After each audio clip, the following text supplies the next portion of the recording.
What's up, everybody? Welcome to IGN Game Scoop. I'm your host, Damon Hatfield. I'm joined now by Greg Miller. Scoop. Steve Butts. Beyond. Brian Altano. And we're at the end of a long day, day 0 of E3 2013. Don't put it like that. Had press conferences from Microsoft, Electronic Arts, Ubisoft, and Sony. Microsoft and Sony are the big ones. Microsoft started off strong. Yeah. I Really thought they had a strong. very impressive conference. They finally showed us a lot of games, Yep. exciting games, big exclusives. We're feeling really good about Microsoft and Xbox One. And then Sony came up with their conference and said, we play used games, you can sell your games, lend your games, and we're only $400, and there's no online requirement. Thank you. Bye. Go home, everyone. So the question is, who wins today? Well, I think we felt good about Microsoft because they didn't say any of the things they said last time that got us so upset, right? This time it was just about games, and they thought, let's put the unpleasantness behind us now. Let's focus on the games. Let's show people Halo. Let's show people Minecraft. Project Spark, like a cool little indie game. I was really happy to see something like that. And they completely avoided the issue of the services, which is the big question hanging over this whole presentation. Right. What are you going to do? Is it always online? Can I give my game to Brian when I'm done with it? No.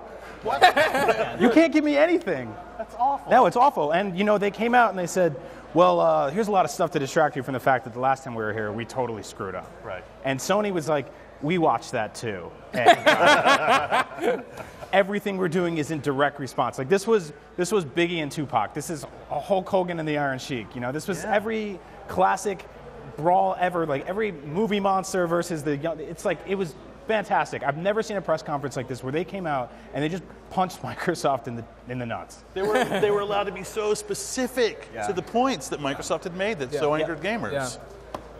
Greg, earlier today you gave the Microsoft conference 9. I did. Yeah, I did. I gave it a 9 on the IGN scale. Amazing. I stand by it. The Microsoft conference, was a really good conference. I'm still totally, those games were awesome. I'm totally excited. I still want to see so much more of Dead Rising 3. Right. It sucks for a PlayStation gamer that's just exclusive there. But for somebody as rich to afford this kind of vest, I'll buy both. Look at this. It's got pants, too.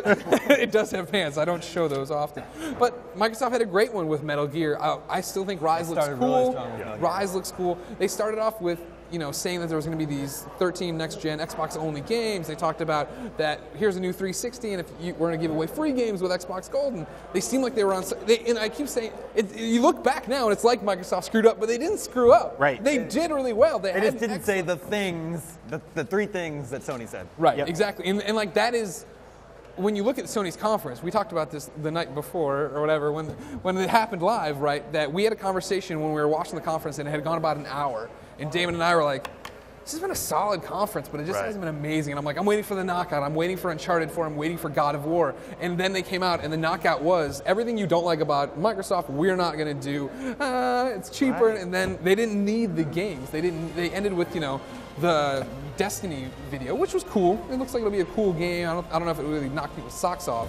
But they didn't need to. The socks were already knocked off. I was floored. I was already floored at this point. I mean, they undercut their biggest competitor by $100. $100 is $1 million to a high school kid. It is all the money in the world. That's a game and a half or a bunch of downloadable games. It's a ton of money. That's all they already needed to pre-ordered do. your PS4. The second it happened, I picked up my phone and I pre-ordered my PS4. As soon as Brian told me I could, I did as well. Yeah. And the games though are going to be $250. Yeah. You know that. They haven't told you the whole story yet. There was bad news, right? The fact that I know a lot of people have a problem with if you're going to play a PlayStation 4 game online multiplayer, you now have to pay. You got to pay. You can still play it. Subscribe to PlayStation Plus, right? Correct. Which is a good deal anyway. Exactly. But but it's hard to wrap. For some people, it's going to be hard to wrap their mind around that $50 gets me 17 free video games and the ability to play online. But compare that to the Xbox memberships that are required to have your console be online, which you need to do to play games at all. Yeah, right? if you want to start including that cost, right? You're thinking Xbox One then legitimately costs what? About $450. It's about that. No, hold on. Carry the one. Xbox One would be $550. Work on that while I talk about the it's not games. math scoop. I feel like Sony won on the games too, though, right? I mean, not only did we have Walking Dead and Kingdom Hearts and Final Fantasy, but they had a tremendous indie showing as well, right? Indies were awesome. See, And like all 4 conferences we saw today, it was a lot of guys shooting a lot of other guys. And like, I'm not against violence, I'm not against guns as sort of gameplay mechanics, but it's not an alternative anymore. Like I've seen that 1,000 times. Yeah. Give me the games that offer something different. And I felt Sony brought that as well for me.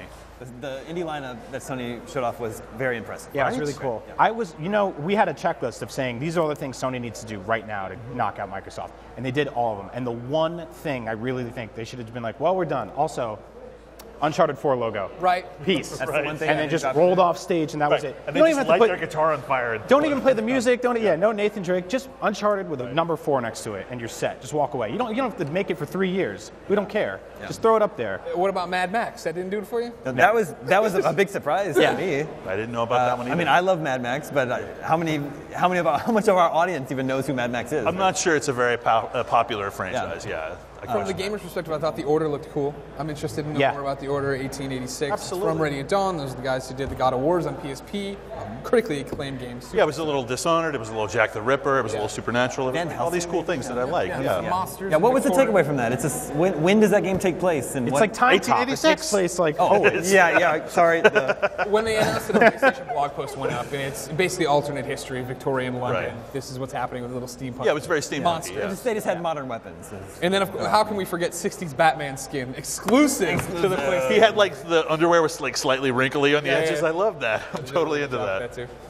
Then there was Beyond Two Souls, which I still don't know. They didn't mention her ghost friend. I know. That's What's happening with I that tweeted. game? Remember when this game was about ghosts? Well, that's weird, right? Like every time we see that game, it seems like the story is completely It's completely changed. different, yeah. And I have no idea how it all fits I together. think sometimes like they listen to our Rewind theaters and think everybody gets it like that. When we Right. spend 45 minutes telling you, oh, well, it looks like she's taking her ghost ability to this, and then you look at this like a normal person's watching this like what? Like what is she doing? Yeah, you guys saw Beyond Two Souls at pre-E3 Judges Week, and Right. it seemed like the feeling coming out of it was you were a little lukewarm on it. Well, it was cool, but it didn't seem to relate to the game we had seen. It was like a totally different character, totally different context, totally different tone, and it was fun, but I didn't get how this was part of the experience that we had seen in previous demos and trailers. That said, I'm sure they'll tie it together nicely, but I got to go on faith for that for now. Yeah.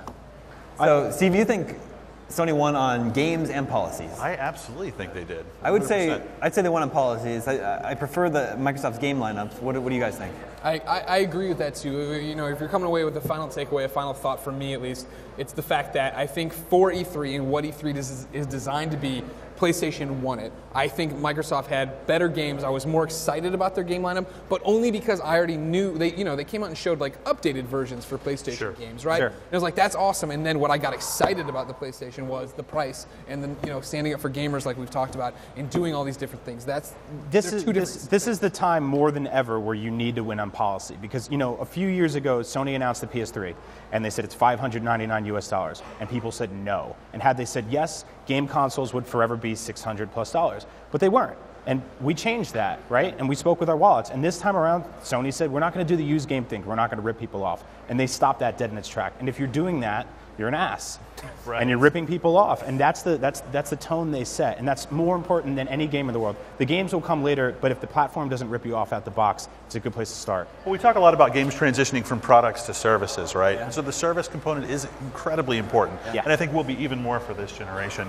Whether it's a sustainable business model, whether like Sony can make a lot of money with this policy, that remains to be seen. History could be repeating itself. Coming into this generation, Sony was dominating with the PlayStation 2. Yep. They seemed to get a little arrogant. They thought everyone would pay $600 to get a second job to get the PS3. They were wrong. Microsoft ended up dominating this generation. So I don't know. Maybe that's It's the curse of the third console. Maybe. Yeah, I don't know. This is a really fun first day. Yeah, absolutely. Did I just say I like wrinkly underwear? Okay. I got some to show you after Own this. it. Interesting. Okay. Own it. We have lots more to come all week here on IGN. Live streams happening every day, and we'll be doing daily game scoops. So stay tuned for lots more to come from E3 2013 right here at IGN Game Scoop. Scoop!